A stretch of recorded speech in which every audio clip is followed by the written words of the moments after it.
Hello and welcome to the virtual Dinnerladies canteen. Last weekend we were due to be in Bury, Victoria Wood's hometown, for the Happy Festival. Circumstances being what they are, alas, the festival has been postponed until next year, but rather than just twiddle our thumbs for the next 12 months, we have convened here instead.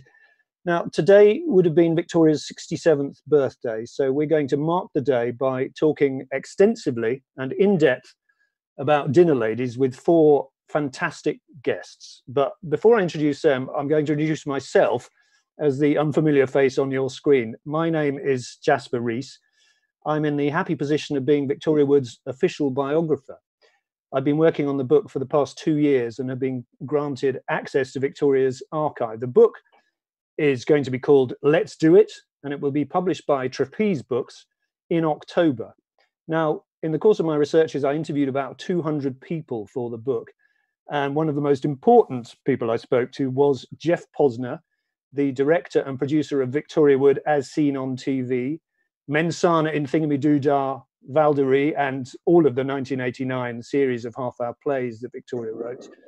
Victoria Wood All Day Breakfast, a couple of live shows, and then Dinnerladies. Welcome, Geoff. How are you? I'm very well. I'm in Bury. Nobody told me it was cancelled last week. Oh. I'm still there. Anyway, good evening, everybody. Hi. Good evening. Also with us are three actors who played much-loved characters in Dinnerladies. First, there's Kate Robbins, singer, songwriter, comedian, actress. Kate also appeared in the Anne Widdecombe song in Victoria Wood and All the Trimmings, with All the Trimmings, and Victoria Wood's Big Fat documentary. In Dinnerladies, she played Babs, who is not to be confused with Miss Babs, who does not come from Urmston. Hi, Kate. How are you? Hello, I'm very well. Thank you, Jasper. Great. Now, just to remind you of Babs in action, we have a little clip here. I came here with Hugo, though. Well, me and Tony get in a cab. We'll drop you back. Are you sure? Yeah. He won't mind. It's just getting some fags. She's taking me back to Urmston. Petula? I wouldn't bank on it. Is Petula with you, Stan? No. Oh, she's probably got her mitts on some poor bloke, Babs. That's an EK 550. And the extractor's a Silverline D884 and the hood's a Silverline 20. How do you know that? I know all the catering appliances. I was going to go on mastermind, but I can't sit on leather.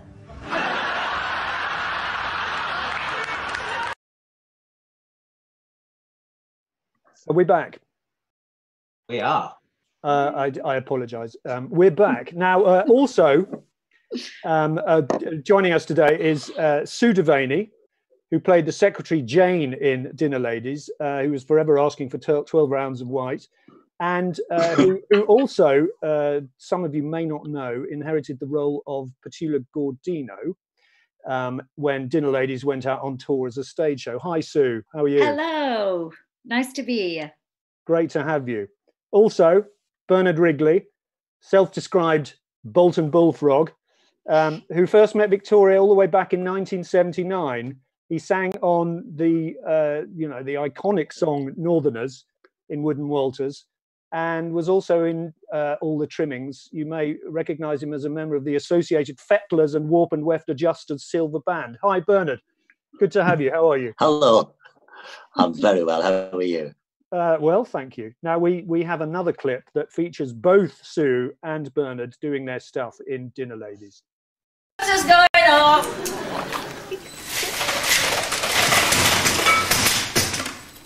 Hi, Bob, are you all right? Any news on liver? Nobody eats it, Bob. It's not worth bringing it back. I don't get it at home now either. Wife's gone, what's it called? Vegan. Bullshit. Well, did you get what you wanted, Brad? And a large tea. Yeah, toothbrush, you know. Ask her. A large tea. Why, have you not been home, Bren, or something? No. Or I could have 2 small teas, I'm not bothered. Where were you then? Tony's. Yeah. Ha! See? Cup of hot water, love, I'm not proud. Hang about. Getting it on for 50 quid, you said. Not staying the flipping night. Getting it on. Doing it. What do you mean if they've done it? You can't tell by flipping looking, can you? Ask her. I'm not asking her. Well, I'll ask her. You ask her then. Look, I'll bloody ask her if there's any chance of a cup of tea at the end of it. Bread? 12 rounds of white? No, Brown, we're on a detox. We at Tony's last night then? Yeah. I'm not being funny, but did you get it on? Did they get what on? It. Did you actually, get down and do it? No. Yes! I told you! 3 days to my 50 quid. Stayed the night and didn't do it. How near and yet so flipping far, eh? What do you want? Just give us a tea bag, I'll suck it on the way.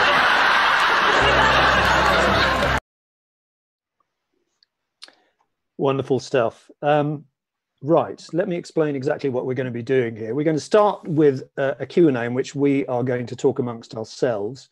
And then after a certain period, I'm going to be asking questions that have already been submitted by you online, on social media. And then we'll be also fielding questions sent in during the live stream. Now, you can post questions on YouTube and on Twitter using the hashtag Dinnerladies Q&A, not Q and A, Q&A, please. Now, so do please send us your questions, and we hope that we'll be able to ask as many of them as possible. Geoff, can I start with you? Dinnerladies seems, on the face of it, to be a very traditional sitcom, but actually it was, in its own way, incredibly unique and revolutionary, because you actually filmed each episode twice, which had never been done before in British sitcom. Can you tell me how that came about? Yeah. Well, the problem is that when you record sitcoms normally, you're in a rehearsal room in the middle of nowhere with just the cast and some poles to delineate where the doors and walls are. And you rehearse it on your own. And then you go into a studio at the end of the week and you rehearse it in a studio with just the technicians who try their best to laugh at all the funny bits. And then the audience comes in round about 7:30 and you get one go at it. And then the audience goes, and that's it. when you're on stage, you've got weeks and weeks to rehearse and try certain lines. In TV, you just get one chance at it. And a lot of people look towards the States and they tend to record their dress runs. And they tend to ask an audience in and then they change the lines in order to get a better quality product. And Vic came to me and said, can we record the dress run? Now, the problem with recording a dress run in this country is that it means everybody has to get changed and made up for the dress run because people see the dress run. Whereas normally the dress run, which is, for those who don't know, when you run the whole show together, usually happens around about 4 o'clock in the afternoon. When you do that, if you record it, you take up time during the day, and it's not really a viable proposition. Because a British sitcom lasts 28 minutes, an American sitcom lasts 21 or 22. So there's a big difference time-wise, and we're always up against the clock.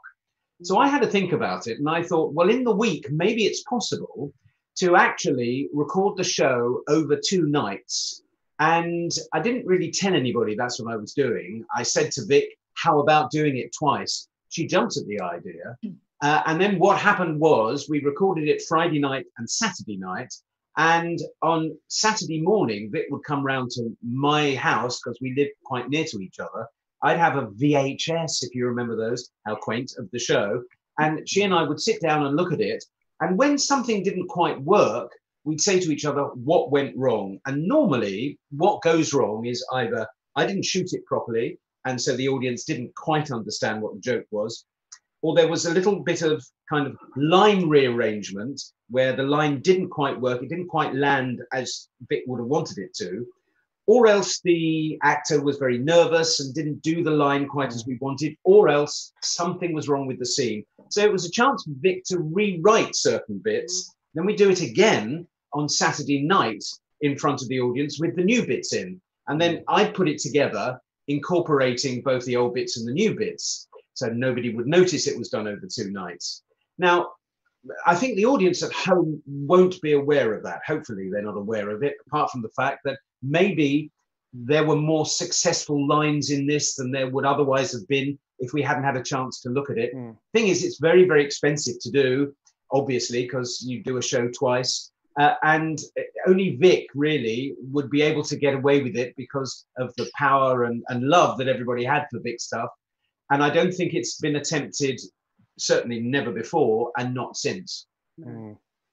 I've got one more question for you, Geoff, before we open it out to our cast members.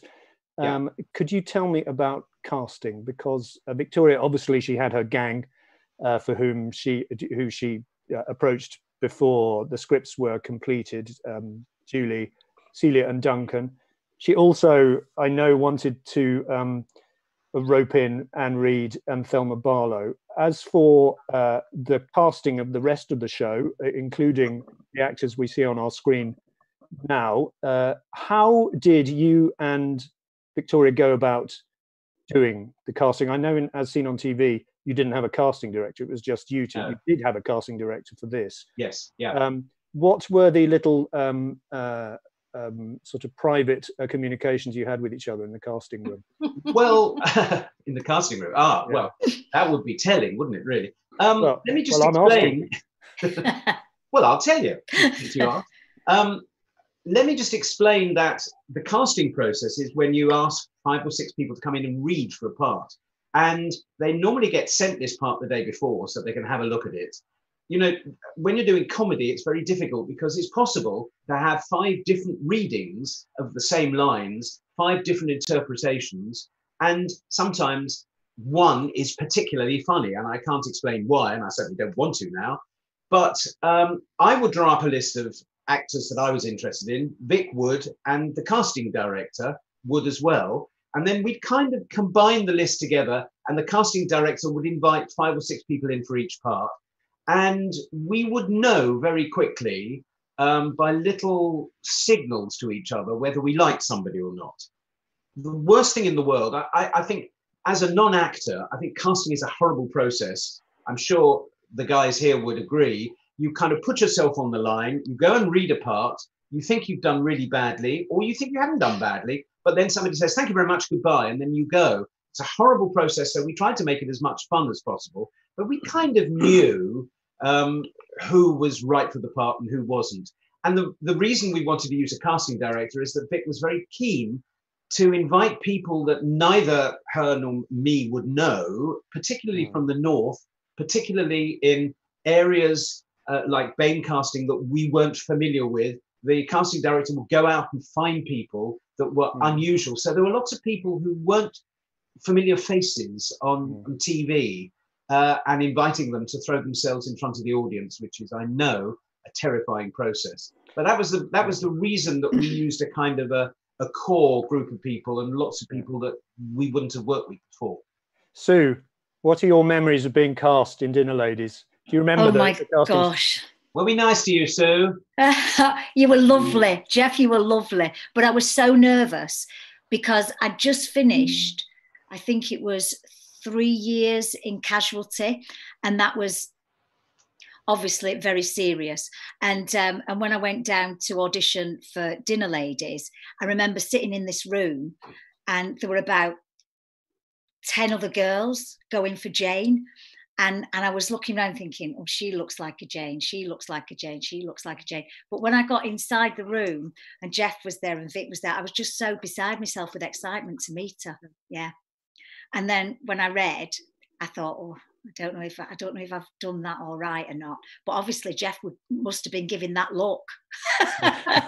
But I went back on the train up north, back to Rochdale, and then the next day I got a phone call saying that I'd got the part. And I only had the first series. I only had, my catchphrase and a few lines, and then she upped my part a bit in the second series. So I was chuffed about that. It's because she liked what you were doing so much, presumably. Bernard, how about did you, I mean, Victoria knew you of old. Did you have to go and do a casting session? No, I didn't. No, I just got asked to do it. Right. In fact, the first thing was to be in the first series and to say the line, "Is there no gravy?" And that was it. And I thought, well, it's a bit stupid. It's just going to London for a week and saying, "Is there no gravy?" So anyway, because I did like Victoria's stuff, so I went along for the week. And on the read-through, which of course on the Monday morning, first thing, everybody meets, because you might not see some of the people. You're not associated with their scenes. So it's quite crucial for everybody on the read-through to actually meet each other.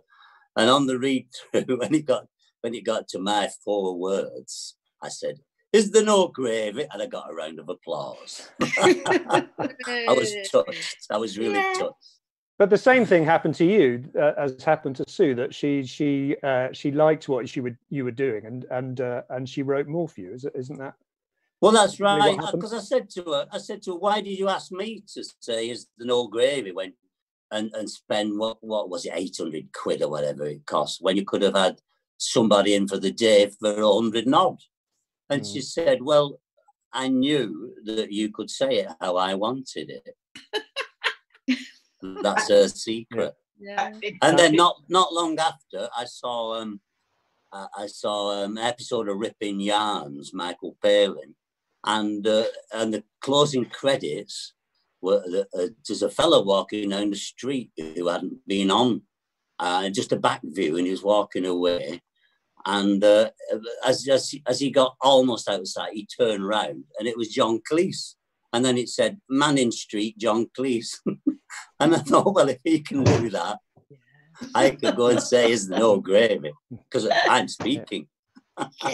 Kate, how about you? How did the part come your way? I just got a call from my agent saying that Victoria Wood has written a sitcom, which she'd never done before. She'd done lots of comedy, obviously, but a sitcom. And she's asked you to be in it. And the role is, she's called Babs. And when I got the script, it just said, "We see a large woman in a large coat with a large hat. She's very odd looking. It just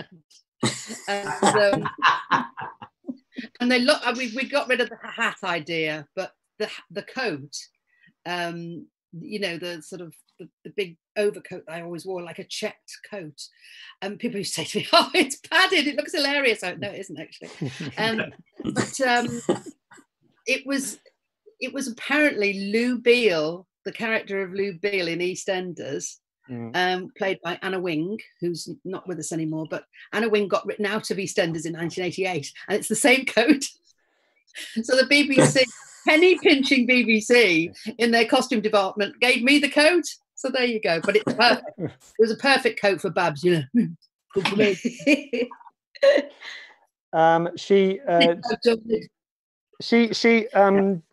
I'm wondering whether you had Kate, whether you had you were surprised to get the call up, because you were Victoria would have become aware of you. I mean, she knew Ted already, your brother. I had already done another classic comedy with Bernard Wrigley, that lovely Bernard Wrigley on the screen.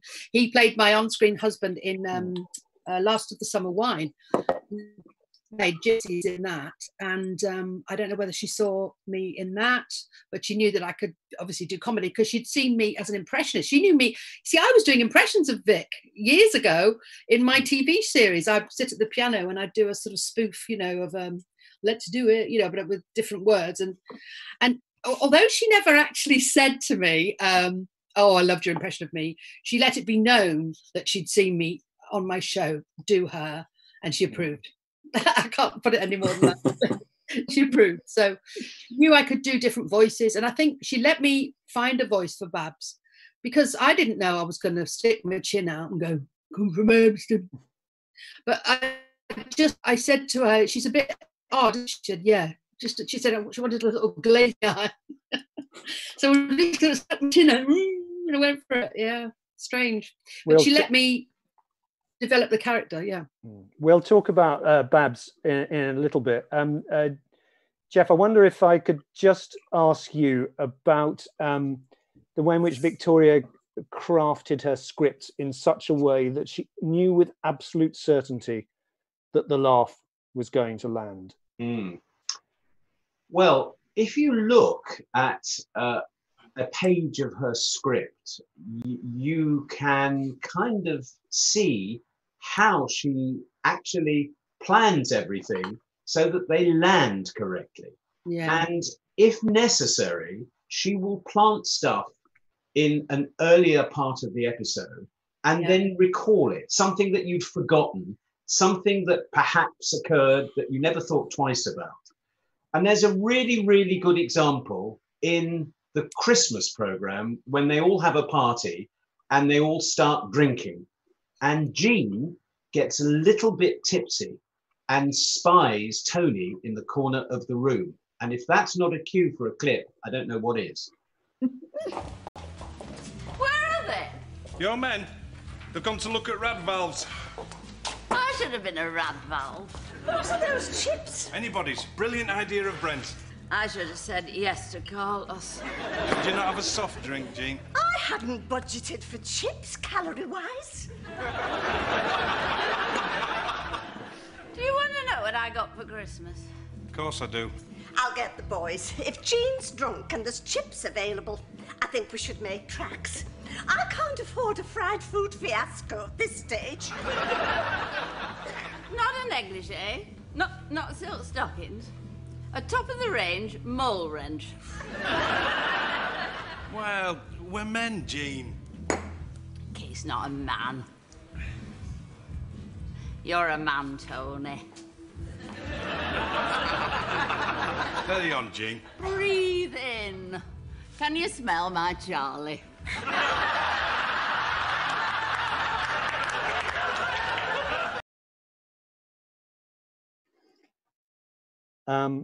Sue, I wonder if you could tell us about what it was like to rehearse Dinnerladies. Could you talk us through a typical week and what it was like to be directed by Geoff and to have Victoria roaming and prowling, patrolling to make sure her work was correctly delivered? It was a mixture of absolute terror and absolute belly laughs, because I remember looking around the room and thinking, oh my gosh, there's Julie Walters, Celia Imrie, you know, Duncan Preston, and people that I'd watched on the screen when I was growing up. So I knew that it was a really, really special time. And just to be rehearsing in the space with all those, and I loved watching everybody work, and I loved watching how Vic was in rehearsals as well. There was always food around. I remember that. There was always cake and fruit and drink. There was always lots of laughter. Loved watching Annie Reid and Thelma work together. That was brilliant. But I remember if you came off script a little bit, or if you were trying something, Vic would rein you back, and you couldn't get a word wrong. She was very, very precise with the scripts. And now I know that was the, you know, it was the musicality of the script. There was a flow to it, and if you kind of went off piste a little bit, she'd rein you right back in. Yeah. So can I just say one thing? It's the difference between is there gravy and is there any gravy? Yeah. And Vic would write the line as it should be delivered, because she heard it in her head.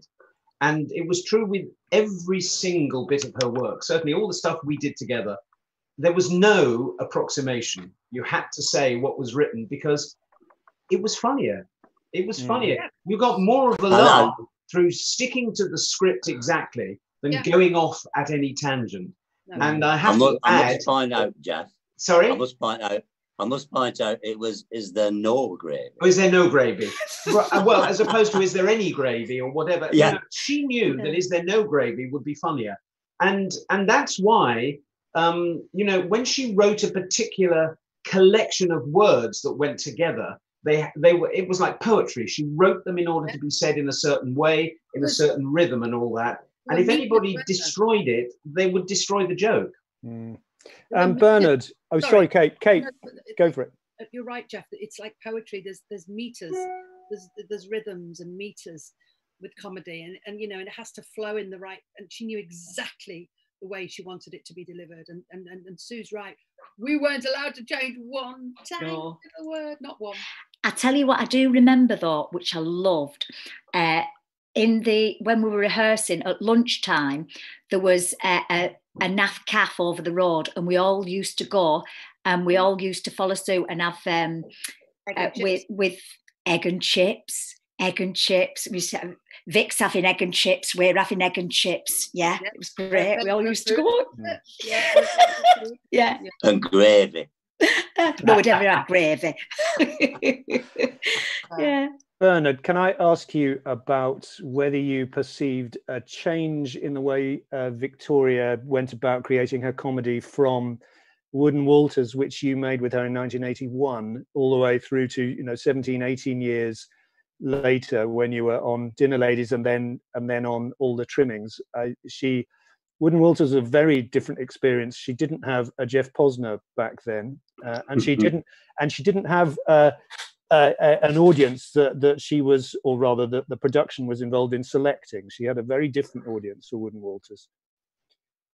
That's very true. And as you say, it was a collection of sketches.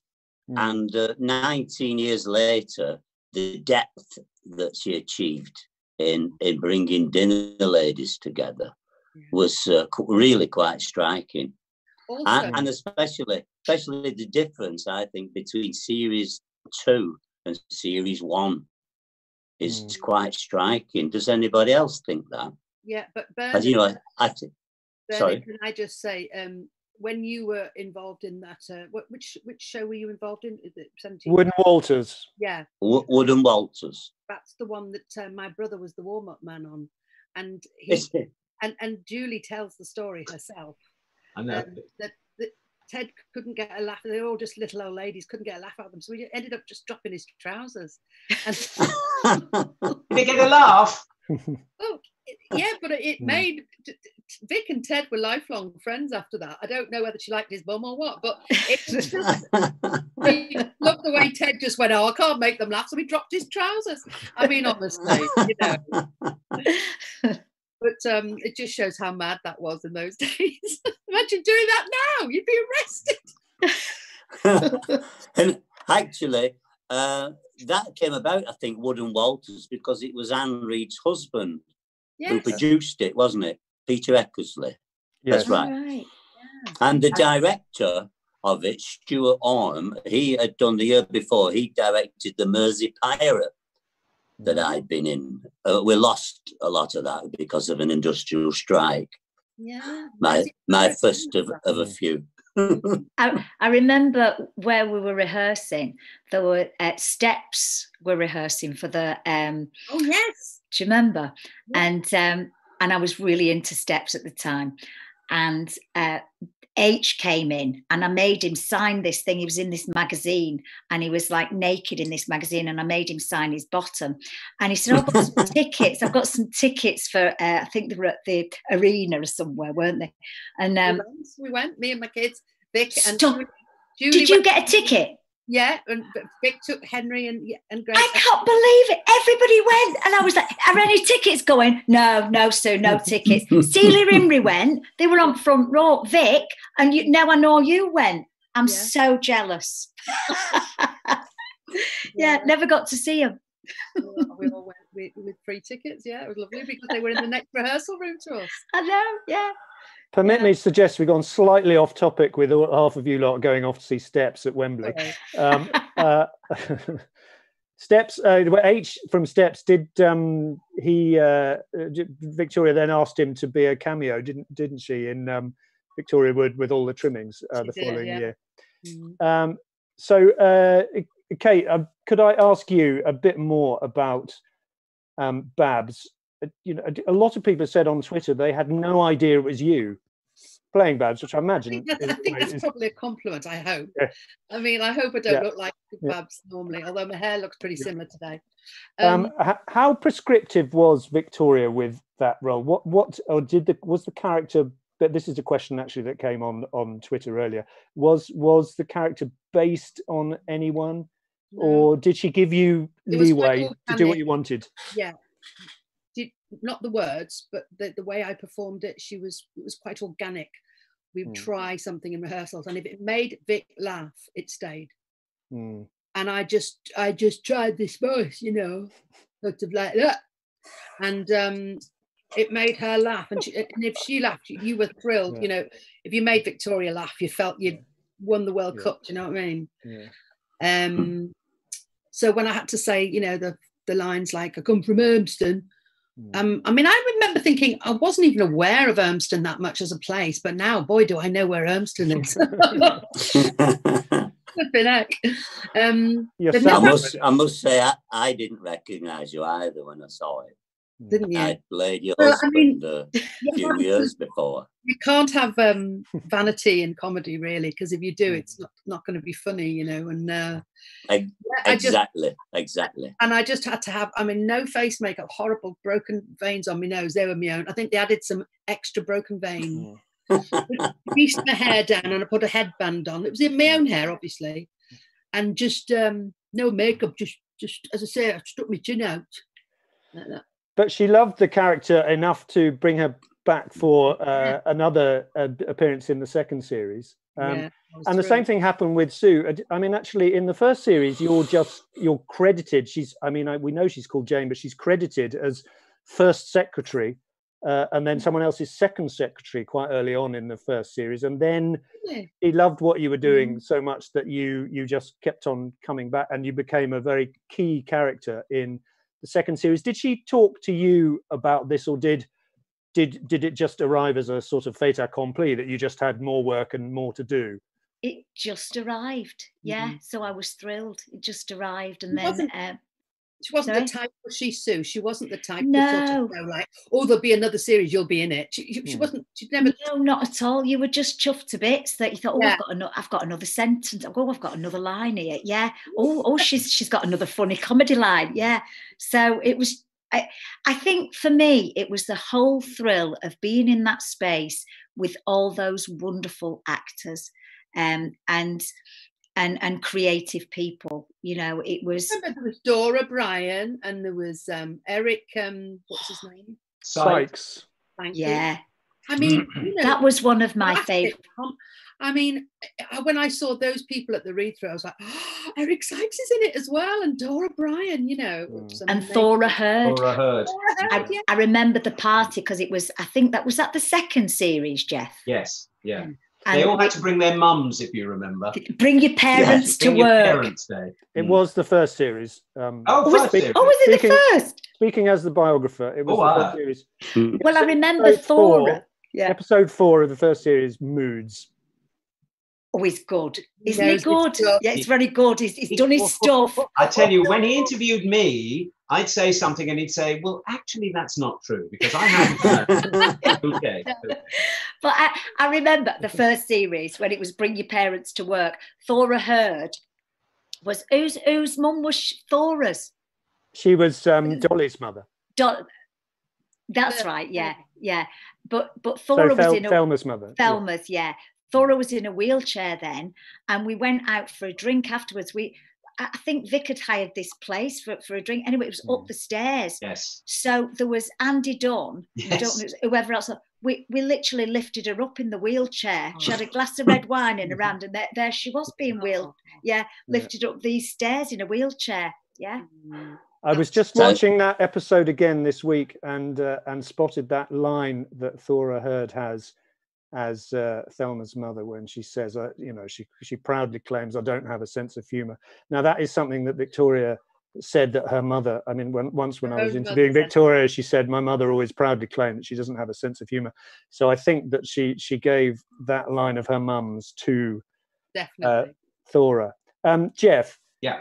Could I, so we've been talking about Thelma. Now, Thelma, Victoria had only met her once before she asked her to be in this. And I'm guessing that she just learned how good she was at comedy and started to develop, character comedy for her more. And then eventually she gave her this extraordinary speech in the second series. And I wonder if you could talk a little bit about how Victoria's sharp eye for what her cast could do conditions the way in which the scripts developed. Yeah, I think it's important to know that Vic was an avid soap fan. She used to watch them all, and she was a huge Coronation Street fan. And she could see, and in those days, Coronation Street was sometimes very funny. You know, they have episodes where the cast were actually very funny with each other. And she'd said to me for a long time, I'd love to work with both Anne Reid and also with Thelma, because Anne was in the first series of As Seen on TV because, as you know, Anne left Coronation Street before Thelma. And we were kind of waiting for Thelma to leave. And when she did, we immediately thought of her as Dolly. And Vic wrote the part according to what she'd seen Thelma do. And there was one particular, can I just say the difference between series 1 and series 2 was because when you do one series, you can see everybody and their strengths and how they play, and certain characters, yourselves included, were brought back for series 2 because we just loved what you were doing in series 1. And we thought in terms of the plot, it's easier to write for people that you know. You know, when she wrote the first series, she didn't know who would be playing what with any degree of certainty, although we had some ideas of some parts. But again, you know, the thing about Vic is that she plants a thought at the beginning of the program. And there was a rather complicated scene whereby a newcomer had arrived and come with some pills which were supposed to do certain things, and they'd got switched with some Viagra pills. It's too complicated to explain all the nuances of the plot. But Thelma's character thought that maybe she'd taken the wrong pills by mistake. And just keep an eye out for how the scene kind of ramps up in terms of her fears and her imagination. This one, mate. Are you sure this is my tea, Anita? I think so. I think I saw Christine put the sweeteners in it. Two little blue ones in the tissue.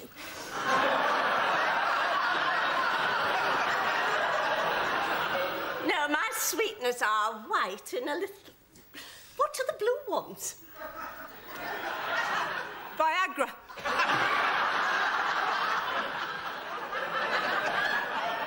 Christine, did you put Viagra in my tea? So, I've just taken a very powerful drug designed to combat male impotence. Is that the situation?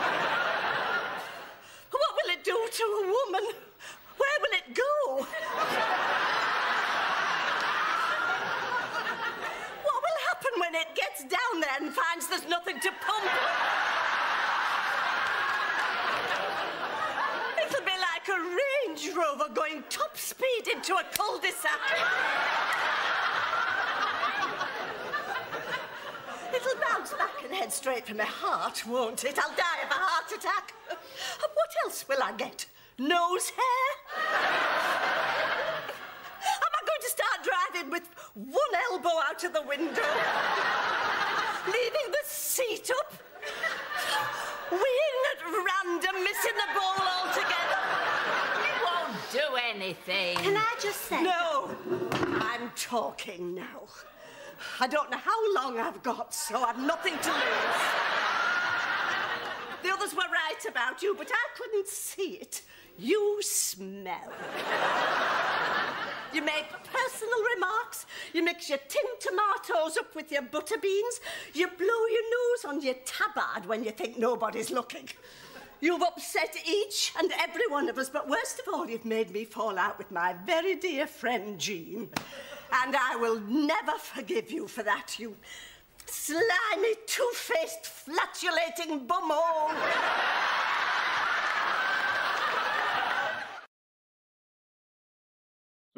Don't go away for too long, Ben. Oh, we're back. If you are just joining us for the first time and wondering what you're watching, this is the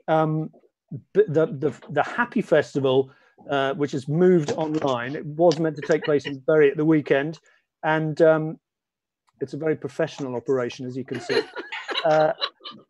Joining me to talk about Dinnerladies are Geoff Posner. Geoff Posner, the director of Dinnerladies, Bernard Wrigley, Sue Devaney, and Kate Robbins. I'm going to ask you all just to do your Dinnerladies catchphrase, if you wouldn't mind. Bernard, if you could start. Oh, give us a tea bag. I'll suck it on the way home. Thank you. Sue? Well, there's two. Are you nearly open? 12 rounds of white, low-fat spread. Poetry. Kate? Well, the main one for Babs was, I come from Urmston. And there's also, is it a sit-down toilet? That's the only sort I go on. Wonderful. Okay. Because I omitted the, it's the no grade, eh? You've already, that's the one. For those who are just joining us, Bernard, you've already said it about 4 times. Oh, am I right? And Geoff said, and Geoff has said it wrong twice. Yeah, exactly. Yeah. 200 quid a word, Bernard. Remember.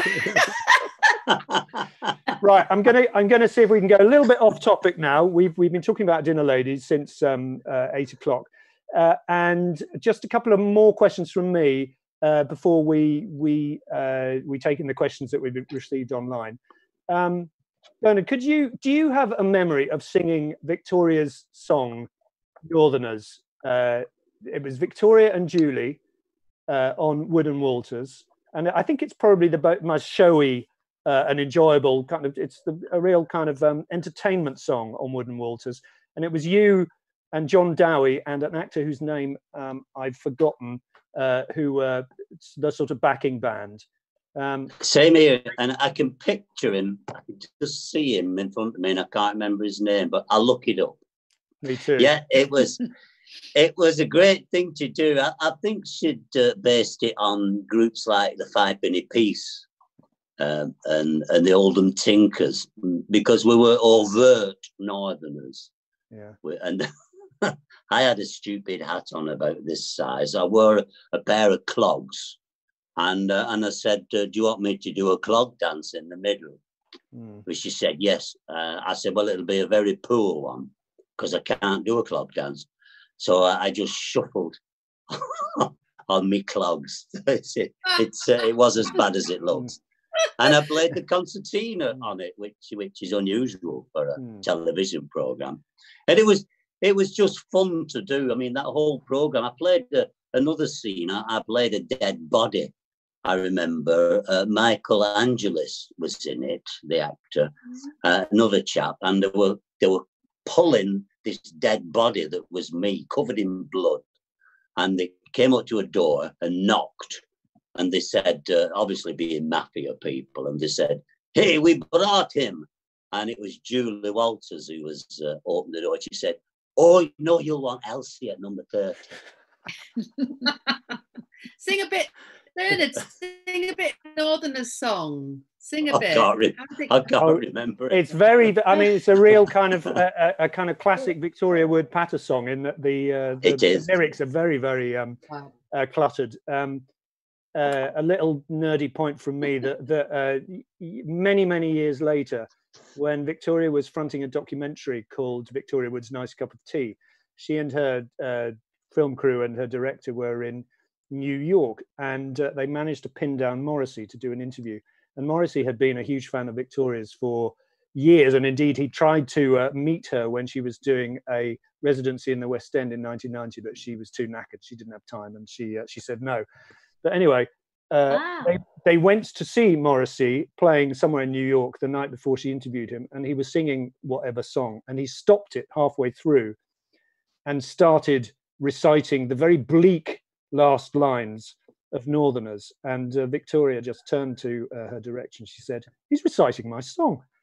So the very last verse, I remember one of the lines was "and a backstreet abortionist." That was what he spoke. I mean, he didn't speak it with the joie de vivre of Victoria. Kate, the reason I nipped out then, I just remembered when I was doing my second book of poems, I asked Vic if she'd write a comment on it that I could put on the back. She was doing Housewife 49 at the time in Barrow, and she didn't do that. She actually wrote me a little verse that said, "Your verses have enriched my life. It's lately become rather narrow. It could be my age or a life on the stage, or it could be from working in Barrow." Oh, isn't that nice? Lovely. Yeah. Yeah. God. That is a world exclusive premiere. Fantastic. Thank you, Bernard. A pleasure. Kate, could you tell us about the being one of the 4 Robins who appear in wonderful Christmas jumpers in all the trimmings for the Anne Widdecombe song? Oh, that was hilarious. I mean, we just play this jolly family, like a sort of Von Trapp type family.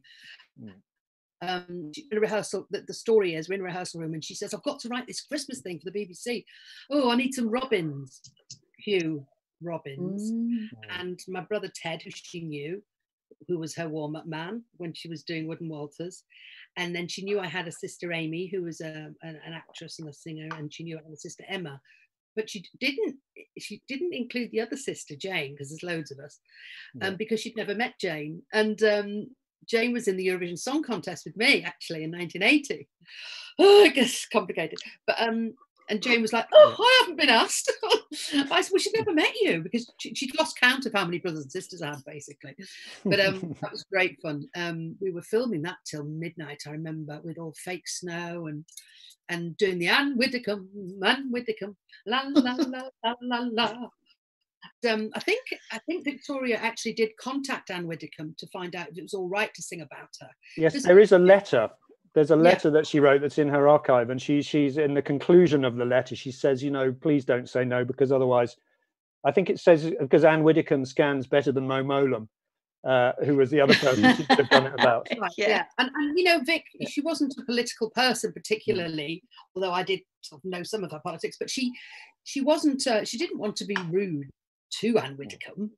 She just wanted to do a sort of spoofy thing about her because she was quite a funny figure. And Anne Widdecombe has made a career out of being quite a funny person now, hasn't she? After she was on Strictly with sprawl on the floor in a yellow dress. So she's a bit of a reality TV star now, isn't she? But I think Victoria helped that. I think that Victoria pointed out that, you know, this woman, whether you're taking the mickey out of her or whether, you know, she's somebody who, you know that voice. I don't like people doing impressions of me. But, you know, Victoria wanted to just take the mickey out of her, but she didn't want to do it in a nasty way because she was the kindest person on earth, you know. And actually, Anne Widdecombe did submit to being a guest in Victoria's much more serious film, the Big Fat Documentary, those two, which you were also in as well, yes, Kate. She had me doing sketches for that in the Pathé News style in black and white. And here we are, the housewives digging for victory. And we were, you know, and she loved making me look an absolute bugger. She loved making me look awful. She put me in Ena Sharples' hairnet. And we had such a laugh doing it because we had to eat this food that we dug up. It was all this documentary was about overweight, being on diets, how big the nation has become or whatever, and how small people were in the war, in the Second World War. And we ate some of the food that was actually, you know, and the outtake. I mean, they kept the outtake in actually because we were just pretending to eat it like it was so revolting. It is very, very funny watching that stuff. Sue, how did you end up in the stage version of Dinnerladies, which came along in 2009 and did several tours, and there were 2 versions of it? How did you end up inheriting the role of Petula Gordino that was originated by Julie Walters? Well, I think when I did the first tour with the wonderful Andy Dunn, who played Tony in the series, I said all of Jane's lines. I had all Jane's scenes in the first run of the tour.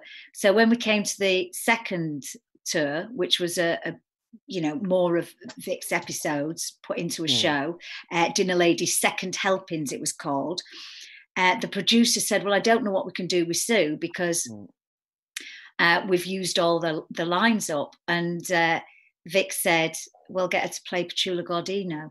And the producer said, I don't think she can do that. And Vic was just so wonderful because she just said, yes, she can. And so I didn't have to audition. I just played Petula Gordino. And I absolutely loved it. I loved it. And she was so, I think she could, even when you thought, you know, because sometimes like as actors, you feel a little bit underconfident sometimes. And you know. If she had confidence in you, you felt on top of the world, didn't you? When she had confidence in you. Yeah, you did. And one of the, I remember I just loved Petula Gordino's lines because it was, and as Gerard Depardieu once said to me, what's the point in having a big nose if you can't jam a banana up it? But it was just such great fun. And then I went on to do Housewife 49 at the stage show up in the lakes, and she had a house up there, so we all went over. She was just so kind. She was so brilliant with me, and you know, you were a little bit frightened of her because she just said it like it is. And I used to send, you know, when I was doing my writing, I used to send my comedy to her. And straight away, she would send it back to me and she'd put notes in and she'd say, it's very good, but I don't believe this character. I don't believe that character. And she was brilliant with me, you know, and she'd do it straight away. You wouldn't wait. You wouldn't think, oh, I wonder if she's going to send it back. I'd just say, Vicky, is it all right if I send you this? Straight away. And I'm going of a word. Yeah, she was. I'm going to thank you all. I'm going to stop asking questions myself and ask them on behalf of others who have submitted them on online on Twitter. And as I think, because the time is already, you know, edging towards the time when we're meant to be stopping, but as we predicted amongst ourselves, we've somewhat overspoken. So I'm going to call this a quick fire round. This is a question from Dan. I mean, it's a very, very you know, a question which is a broad church. The answer is what was Victoria like to work with? I kind of think we've maybe answered that, but if anyone has anything they'd like to add, well, I will say she was great fun in rehearsals, very kind, putting gifts in everybody's dressing rooms. She was quite a taskmaster on the actual studio floor. She was quite strict. but lovely, but strict, wasn't she, Geoff? Yes, absolutely, absolutely. Well, you know, I admit to you, I had a ball working with Vic, because as a producer, very often, you know, you have to kind of intervene in the script when you get it. I have to say, we worked, some people call it the golden age of TV, when the amount of interference from people other than the immediate production team was unheard of. I mean, Vic and I would kind of work on something and then we deliver it, and then everybody would see it for the first time. Nowadays, there are executive producers, commissioning editors. There are lots and lots of people who have a hand in the production process. But in those days, it was just literally Vic and I, and the production team was very small. I directed as well as produced it. But I mean, the joy of working with Vic is that you get all these scripts sent to you that you just thought, well, we'll just do them, you know, we'll just do them. I mean, I've told the story a lot about how I first met Julie and Vic, and the three of us sat down on the floor of her cottage and just read the whole series of As Seen on TV. And I thought to myself, well, I just wish I had a camera here to film it, because it's just perfect. You don't have to do anything to it. I wouldn't presume to have done anything to it because the writing was so good. That was the joy of working with her. And that's why, one of the reasons why all the programs have lasted as long as they have done. But as a person, she was a mixture of absolute kindness and strictness, I found, you know, sort of, she was so kind and so Christian, I suppose, to others. And yet she was, you know, she was absolutely, she spoke exactly what she meant. She didn't, there was no bull with her, was there? You know, she just said it as it was. That's good. That's what you want, isn't it? You want that as an actor. You want to be told, do it that way. And then you do it that way to the best of your ability. Yeah. This is a question from Liam Riley, who says, how did you all keep your faces straight? Sue? Well, I think because we'd worked at it so much, we had all the laughs out in rehearsals with the lines and stuff. But what was a little bit, obviously we knew by the first show that if things didn't work, the next day we'd come in on the Saturday and we'd have rewrites. So we'd all be too nervous to laugh because we'd be too busy going, oh, I've got a new scene here, I've got to learn this for tonight. Right. There was nothing funny about having to learn new lines. You just had to get it right. And that was quite a difficult thing, to have to learn new lines for the next night. But having two tries at the show was great.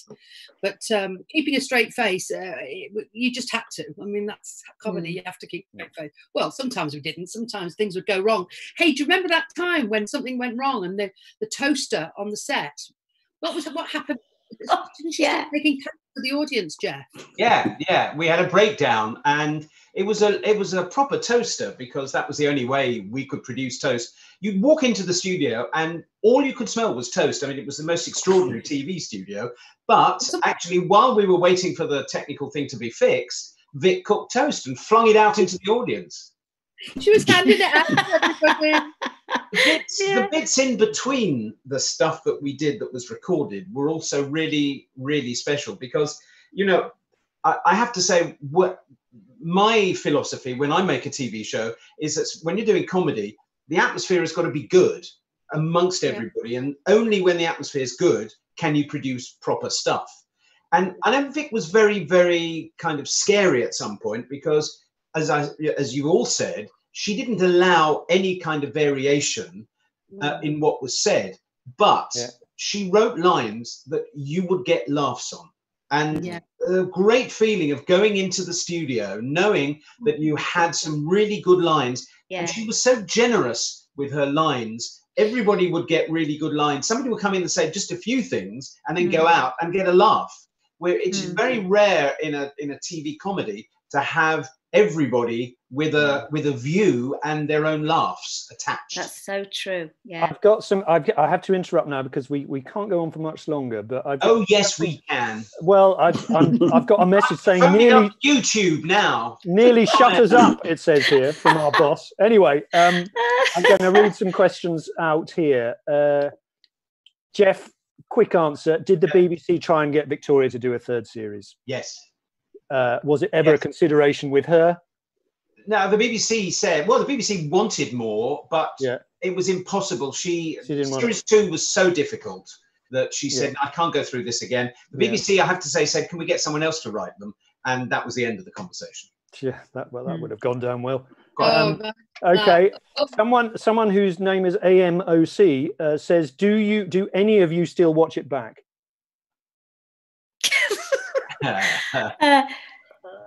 Okay, moving on. But yes, but not that often.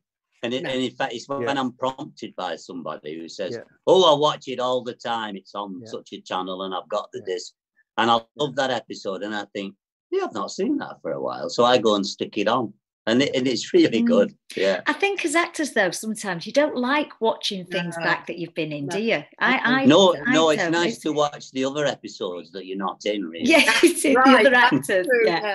Yeah. Can I say one quick thing at the risk of overrunning? Yeah. One of the great things about Series 2 was that we asked the BBC whether we could have a transmission slot which tallied with the programme that we were writing. So we wrote a Christmas show that went out at Christmas. And if you remember, there was one called Millennium, which went out on somewhere like New Year's Eve 2000.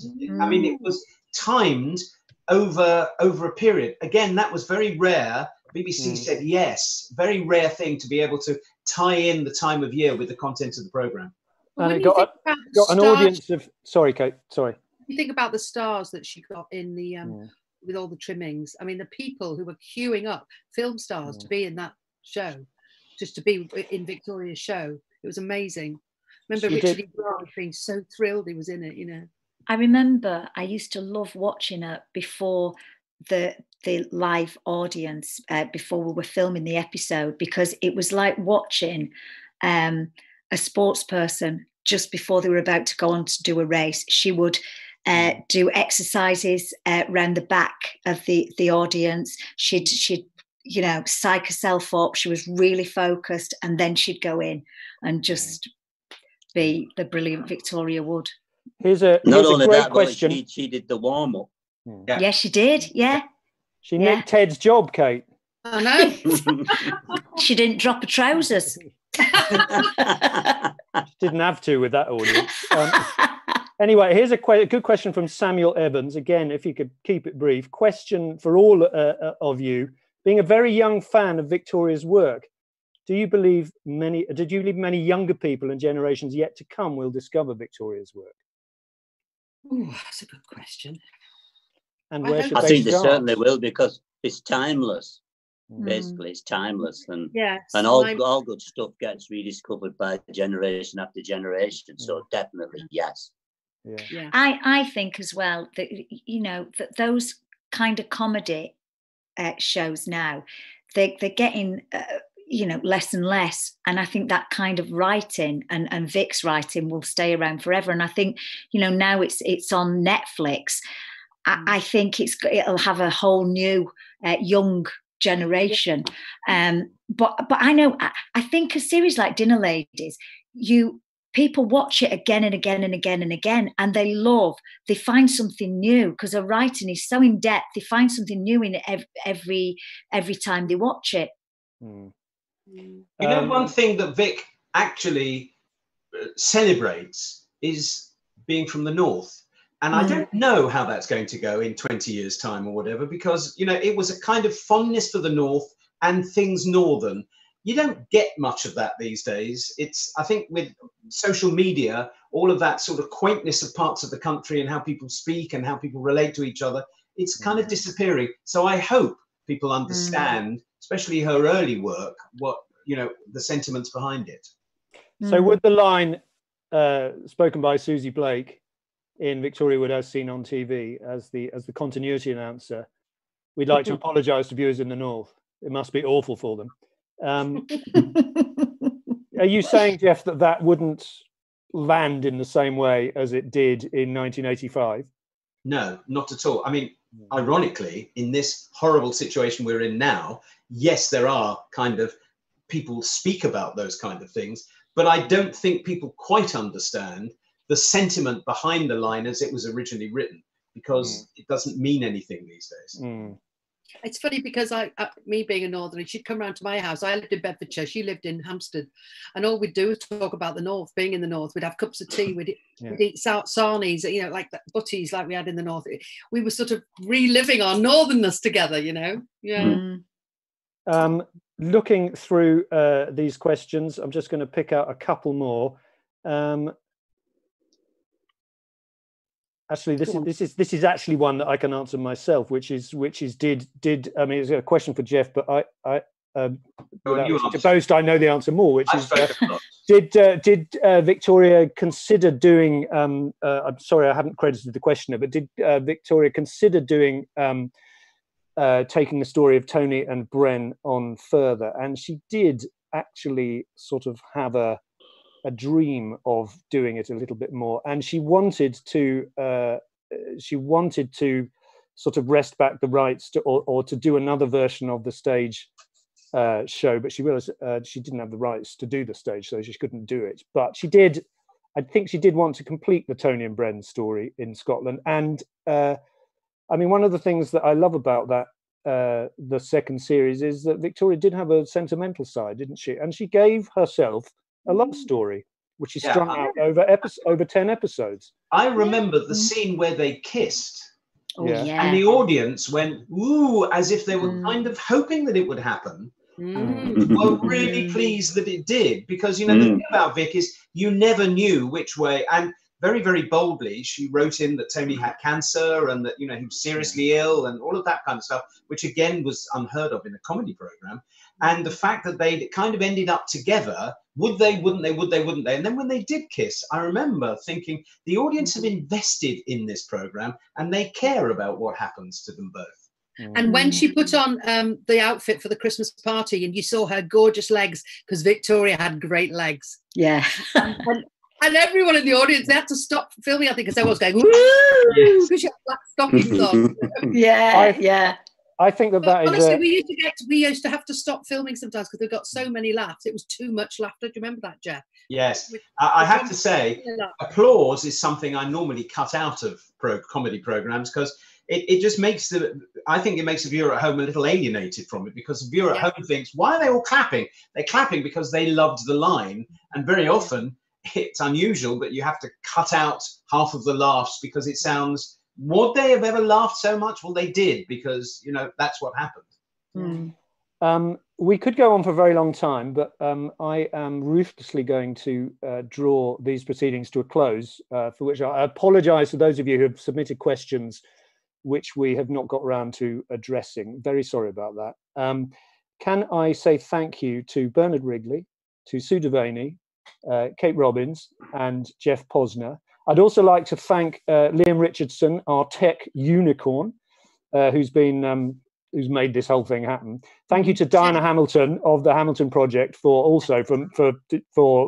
bringing us all together. Thank you to the Happy Festival. We will be there next year. Next year in Bentley.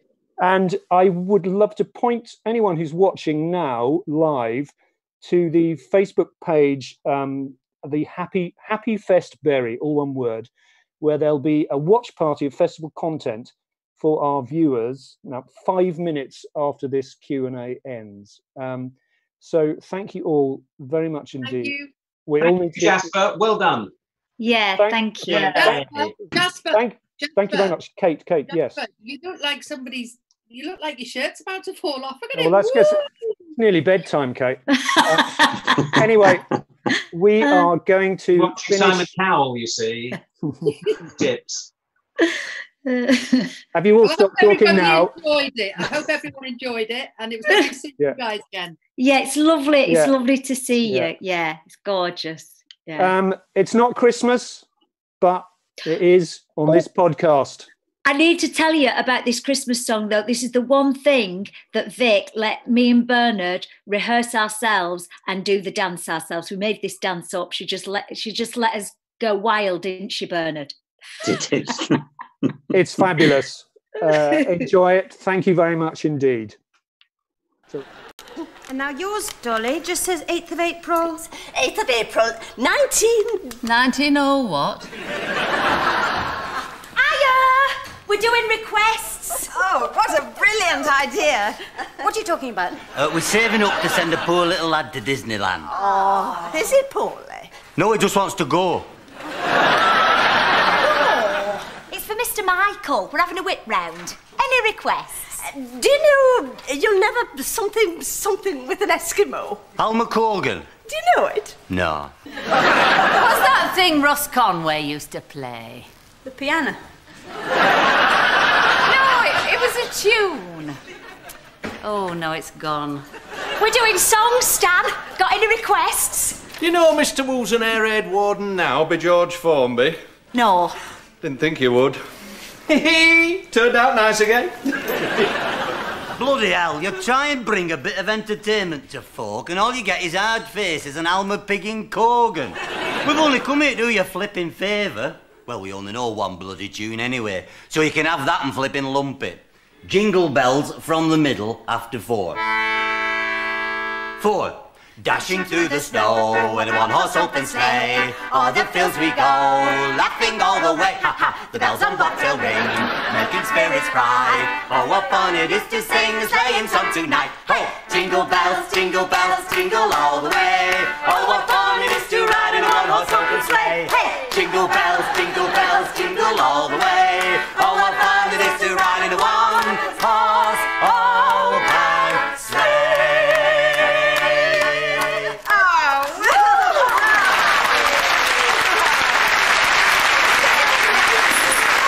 Very nice. Bye.